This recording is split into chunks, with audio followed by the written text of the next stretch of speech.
your name, so we gonna introduce you with our bio. Because we need to see the thing about Cut Is the Rap. We want to give people their flowers while they still here and acknowledge people, and we also want to acknowledge and recognize people's journey. People don't just get somewhere just like that. It don't automatically just happen. And I think people, especially young people, need to recognize that it's a process. It is, man. A long one, but it when it happens, it is kind of like overnight. But okay, but it's a long process. And then they don't know. All you need is just one yes. Once you get that one yes, once you have that one yes, the energy goes crazy. You get the energy and the universe start moving for you. Yeah.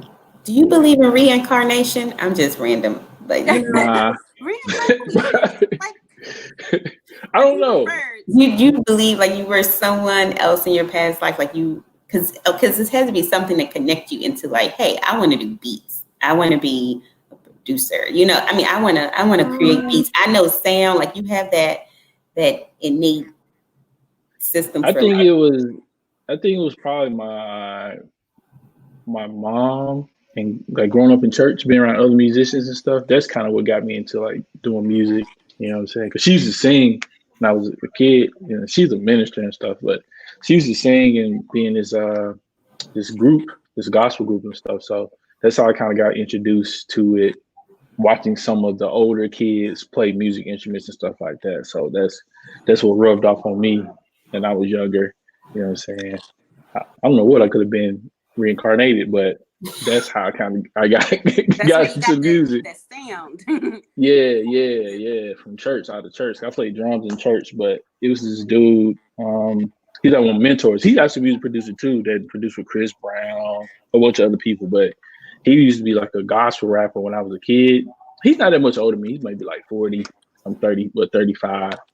So just seeing him do music and stuff when we was younger, that what kind of made me want to do music because of him. He was like doing it, like gospel rapping and producing and stuff like that. And I was like, yeah, I want to be like Rudy. He was calling Rudy. How was Rudy's style? Because when I hear gospel rap, I think it's kind of corny. It's an art to make gospel rap cool, like to make a child want to be into that. So what was it about his style that like drew you to want to do that?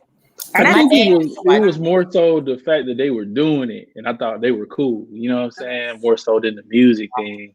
I just knew he played drums in church. I'm like, man, I want to play drums. So I started playing drums at my grandmother's church or whatever, you know what I'm saying? So it wasn't really the musical stuff about it.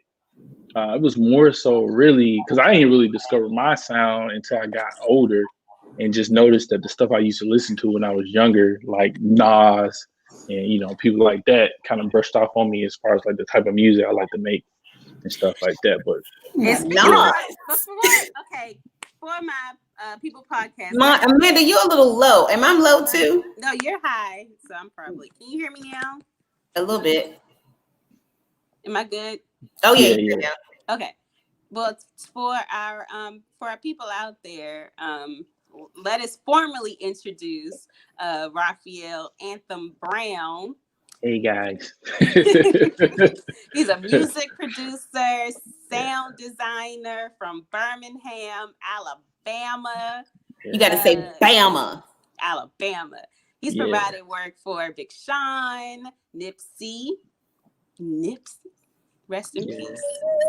Nipsey Hussle, Nas, Dave East, Nostradamus, Nasty Noise, Cyhi The Prynce, B.O.B, Yelawolf, Bobby Sessons, Partynextdoor, and many more. He also has done ads and sync work for Gary Vaynerchuk. Hope I'm saying that right. Nike, Under Armour, ESPN, VH1, and Nylon magazine. So, welcome. Thank you guys for having me on. To sit under you. We just want to know your creative process. So I just want to put that out there before we really get in too deep before you started into your storytelling? The creative process, it changes from day to day, to be honest with you guys. You know, some days I'm Zoom. You're not in Zoom. Sorry. I had to add. Okay. So I should log on to Zoom? Yeah, you should do that too. Okay. If not, that's fine. We'll use this. This is good stuff. We're going to keep the ball rolling because what we learned in this process, the show must go on. Irregardless. You know what I mean? As long as people see your heart and your intent, it's all good. Okay, I'm sorry. Go ahead. Let's know about your journey. I'm curious to know stories. We're storyteller people. Yeah. All right. So my creative process, it varies from day to day for real. It really depends. I guess the main thing is about being an entrepreneur is being the creative part of it. If you don't feel like being creative, you don't have to be creative. You know what I'm saying? So some days I may do stuff, some days I may not do stuff. But for the most part, I'm kind of organized when it comes to like stuff I actually had to do and turn in for my sample pack company. So my creative process is just like really just following up on the stuff I got to do. Like say for instance, I got to make a guitar pack. I might get one of my guitar players and get the parts from him, and then add my other instrumentation into it and stuff like that, and just roll it out like that. So I don't really have a set like day of how I start my creative process. It just varies, but I just try to make some tasks and try to stick to the tasks. If I feel like doing it, I'll do it. If I don't, then I'll do it tomorrow or whatever. But yeah, that's pretty much it. You have a freedom to do that. I admire the fuck out of that. Like you have the freedom to do that. Like when you're in, especially creatives, and I love to pick your brain, not pick your brain, but just flow with you. Yeah. Because we're creatives, and I really I get so constrained when I'm at work because it's structure. Right. And I know right now I need that to pay my bills. So I'm not stupid. I'm not just. I can't just quit because I'm only dependent on me right now. So I get it's like you messing up my creativity. Like I feel stifling the. Like, have you ever felt like that when you were working man? I did, but like I'm glad some things I took with me as far as like making tasks and writing down goals and making different lists of stuff I need to do or whatever. Because once you get in it, it's like you gotta kind of sometimes push yourself through it. You know what I'm saying? Even when I'm not feeling creative, I know I had to do this stuff to make this money, so I had to push myself through it. But I think, that's one of the things about working a regular job is the structure. It teaches you how to take some of that structure that you have at your job into your own business and being, entrepreneur and creative. You know what I'm saying? But definitely. Did you know you were working? How did working for Nas come into play? Like, when you're making your beats, do you know it's for that particular person, or you come up with these things and then they say, "Hey, that's how I'm about to get this." Like, how?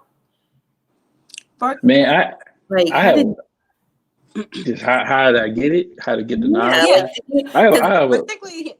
Did they tell you like, "Hey, we need a beat and it's for Nas"? Yeah. Nah, it did not happen like that. And it was like, "Dang, this hot. I'm about to give it some." Like, how did that come about? How did the Kings?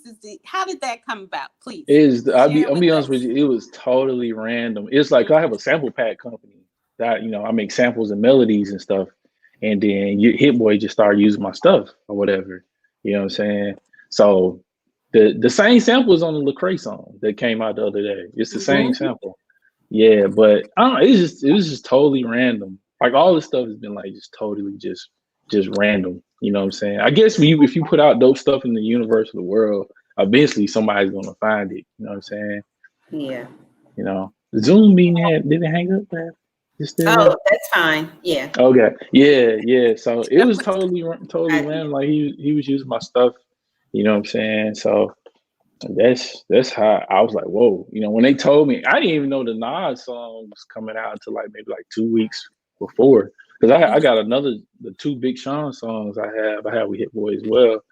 I knew about those songs, but I didn't know anything about Nas until 2 weeks ago. I was like, oh, whoa, I didn't know it was a single until the day before it came out.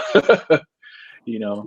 And then you're that's church, because it goes to show like how your gift will make room for you. Like how you're preparing, you already prepare yourself. You are this creative person. Yeah. And all it is was just people coming to you because they gravitate towards your gift. You're preaching to me and you don't even know. Like this is one. It's been so crazy because I had so much stuff come out in like the last like 2 weeks. It's been like yo, there's no way that all these songs come out at the same time. It has to be God working on the universe.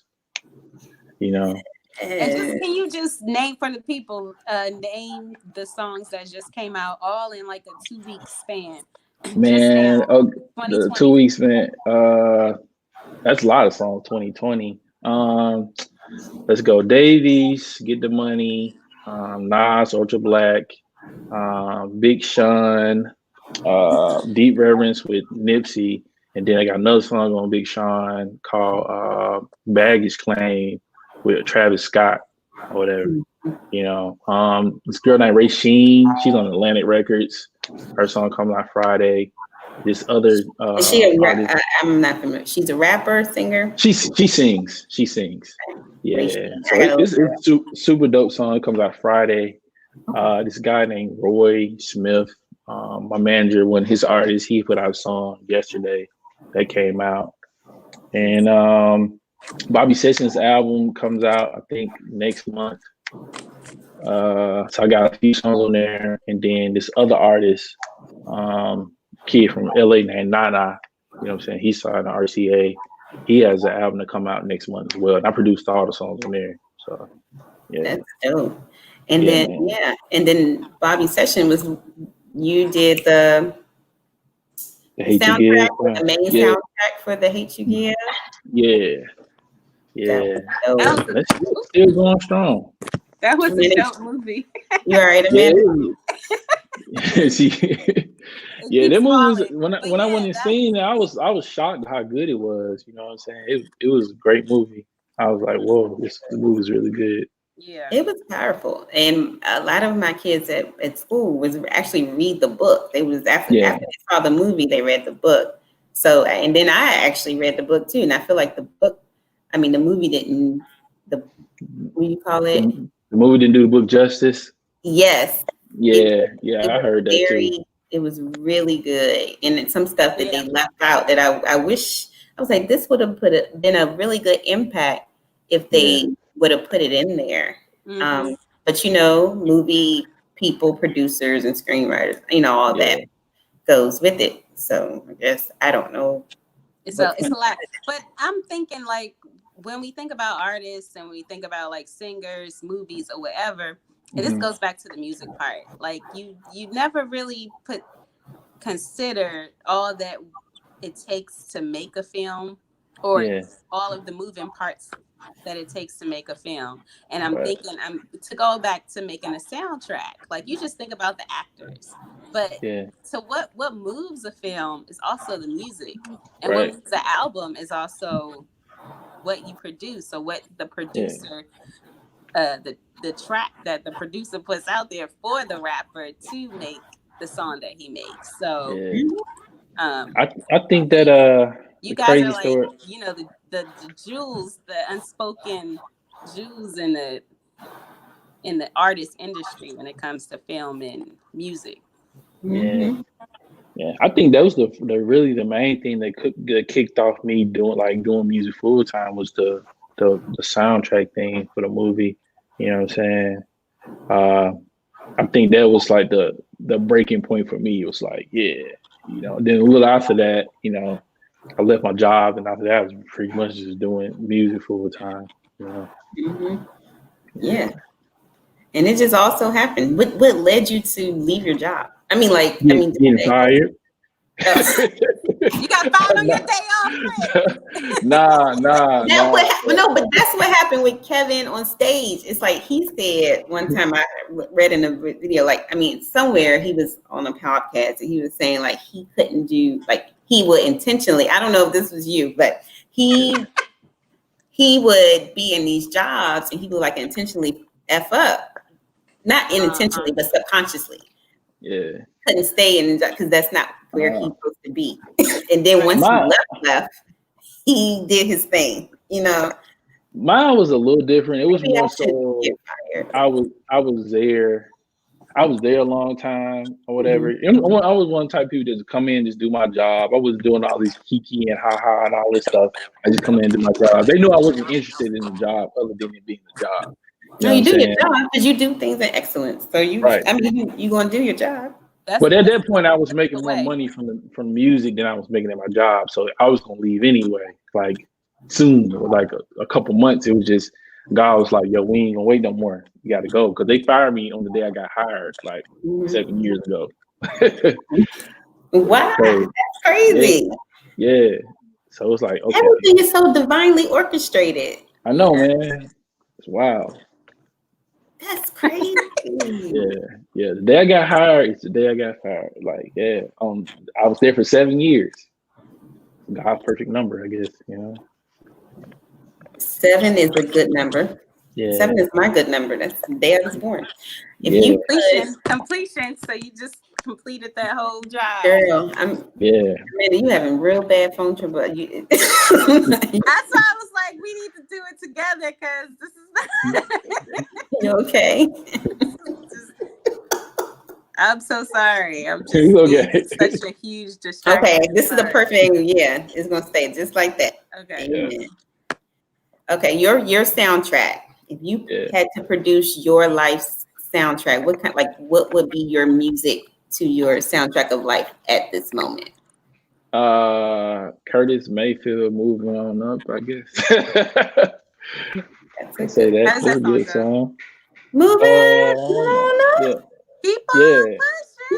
Yeah. I don't know. I just said it because that song was stuck in my. I seen somebody posting on IG today, and I was like, "Oh, this song's stuck in my head now." Whatever. But yeah, I would say that song. I'd probably say All About the Benjamins. You know. What else? Amen. I had to throw some kind of gospel song in there, man. You gotta do. I don't know. I guess some kind of Kurt Franklin song or something. Kurt Franklin. Yolanda Adams. Yeah, I'm gonna roll with Kurt Franklin. Okay. I like Yolanda Adams. Generational, yes. But speaking of Kurt Franklin, well, it's not even speaking of Kurt Franklin. I was just want to talk about Lecrae. So how, Lecrae? Do you have a story with that one? Like you said, it just automatically they just start coming. And I don't know. All I know is I get an email. It's like, we using your sample on this song, XXX whatever, and that's how it goes. I was like, okay, cool. You know what I'm saying? Like, no crazy story. I know the producer, one of the producers that made the track though, Epic. I know him. He worked with S1.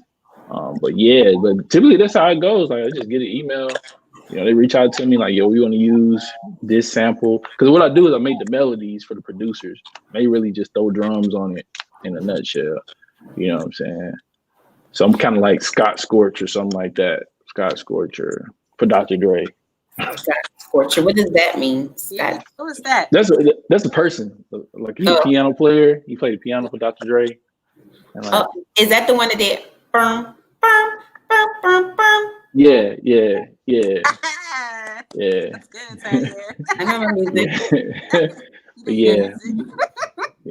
But I basically create the melodies and create the music for the other producers, you know what I'm saying, put it together. And that's just how it works with my sample pack company. I just create the samples, producers use them, pay me to clear them and use them. That's how I become like a producer on the song. That's dope. How did you learn how to play? I don't know if you talked about it, but how did you learn how to play the instruments? Like I see, on social media, you playing the piano, man, guitars in the back. Like, well, did you learn how to play those instruments? I think it's a natural gift because I took piano lessons for maybe 2 months when I was in middle school.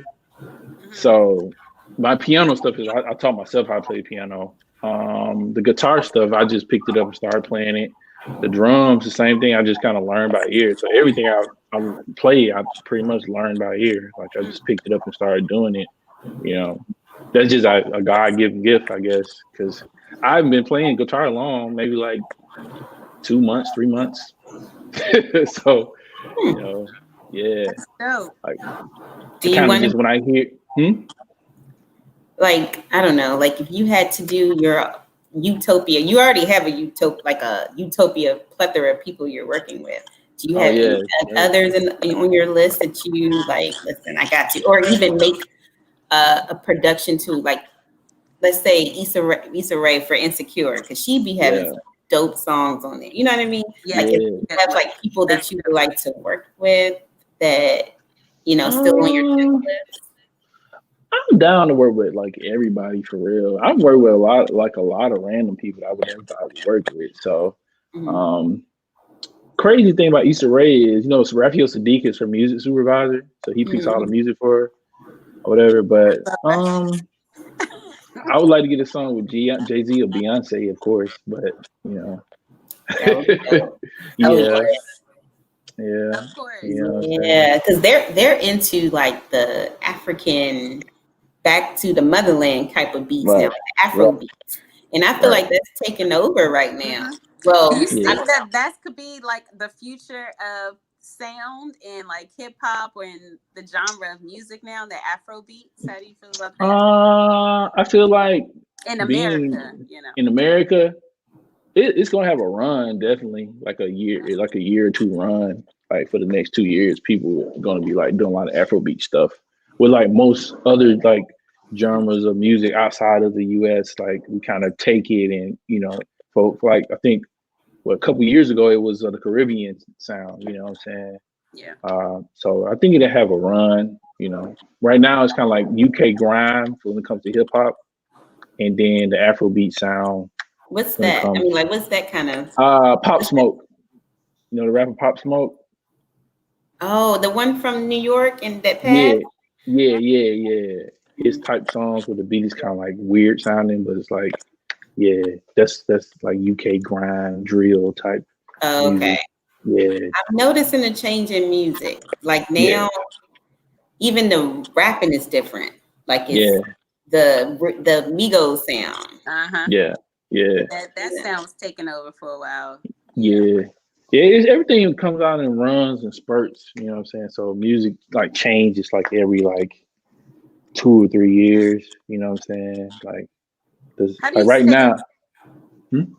How do you stay, or do you like have a particular sound, or you know, you follow? It sounds like you follow the trend, not the trend, but like you said, it has its runs or whatever. Yeah. So is that your flow when you produce, or do you, I guess, stay true to your own particular sound? You have a signature. I think the thing about me is that I can create any sound like I hear, so I can listen to Afrobeat and make Afrobeat music, but I kind of enjoy making music I actually like listening to.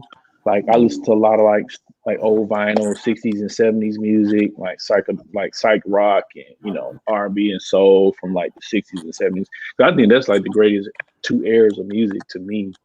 In the 90s for hip hop, but like the 60s and the 70s, like early 80s when it comes to like music, it's like the best music, you know what I'm saying? And it's limitless. You can go and just dig through records and find just amazing music, you know what I'm saying? So I kind of stay true to that because that's the music I really enjoy listening to, and I try to create, you know, when I do my samples and stuff like that. But when it comes to just making beats, it's 2 different things for me. Like when it comes to just making samples, I make that stuff. When it comes to making beats, I can pretty much make anything when it comes to making beats, you know, or whatever. But I don't really stick to a genre or style when it comes to just me producing myself. But when it comes to me making stuff for other people, I kind of like make what I enjoy making. So it's like people using my sound in a nutshell, you know.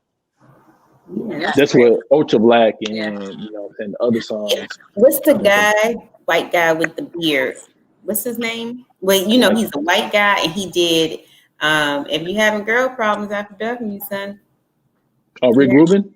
Yeah, isn't he a yeah. person? And he has like a little signature, like I kind of rock and roll kind of thing.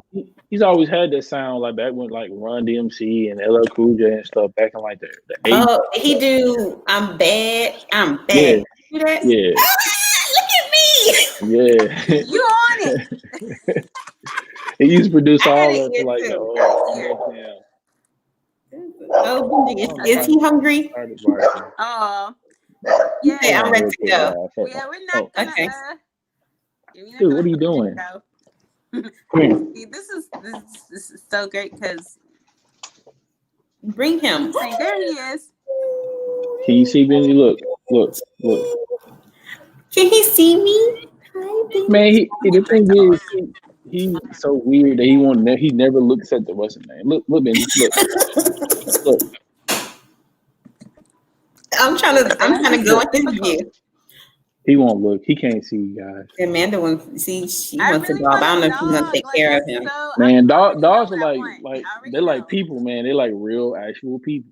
It's too much responsibility. Yeah. I already named her and everything. No, you got to do too much. You have to do too much. Yeah. They real people. Yeah, man.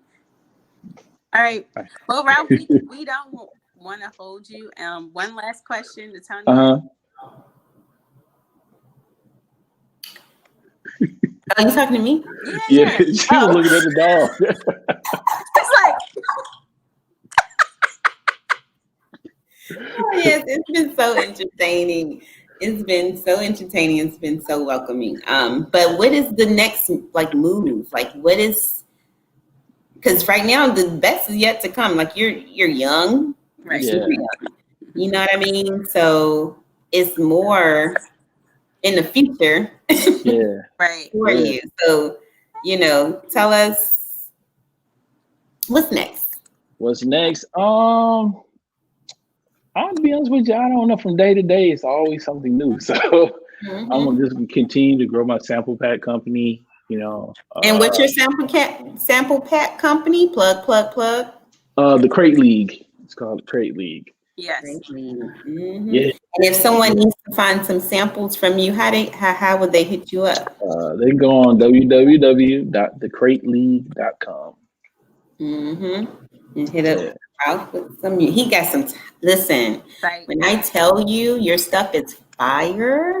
Thank you.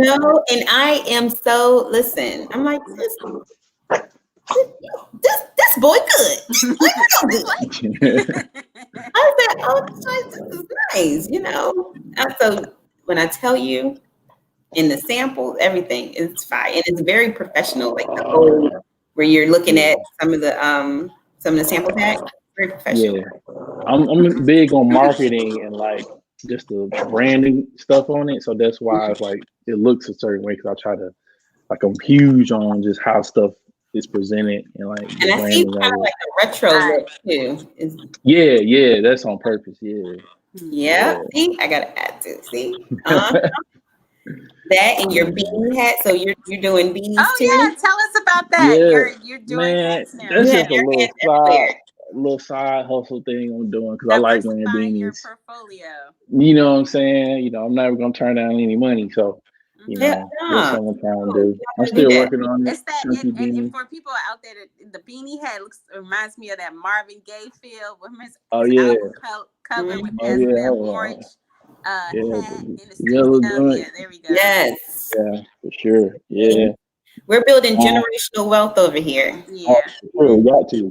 Yeah. Yes. Now the beanie thing is I don't say I had a great grandmother that wore beanies every day. I cannot make this up. I got a picture of she had ever since I was a kid and I could remember seeing her, she always had a beanie on. So I didn't know. I had to think about it where my thing for beanies came from. And I was like, oh, it came from her. You know what I'm saying? But then on top of being bald, go back to the roots. I'm telling you. Grandmas know. You know what I'm saying? Got a friend, grandmama. Right. This was amazing. We're not going because I know where is Tori? Is Tori and because I know you got some good old grub. Yeah, man. Sure. Thank you guys for having me on, and congratulations on all you're doing. It's inspiring.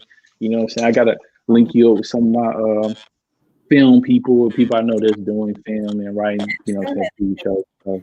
Us creatives got to stick together. Once you find your tribe, it's just like it's on there, yeah. Yeah, for sure. That's true, man. And be authentic with you. I'm learning that. Just be. Yeah. Yeah. That's probably what got me the furthest is just me being like a normal, cool dude and not being like an industry producer and being like, I'm better than you guys and all this other shit like that. Just being my normal self. You cool as I don't know what. Like right now. On the humble, yeah. Yeah, you got all these right here, but you can still have a conversation. Mm-hmm. You took our interview. You should have, you ain't treat us like peasants. It was funny, I had got a two-pull yesterday, and I'm like, I don't know if that's a two-pull. He got a two-pull, and yo, listen, you guys, and he still came out and joined the show. Listen, God will bless you. Yeah. Bless you more. All right, we're not gonna hold you up because we can talk all day. All right.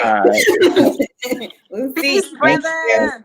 Bye. Bye, Benji. You don't hear me. I think he heard you.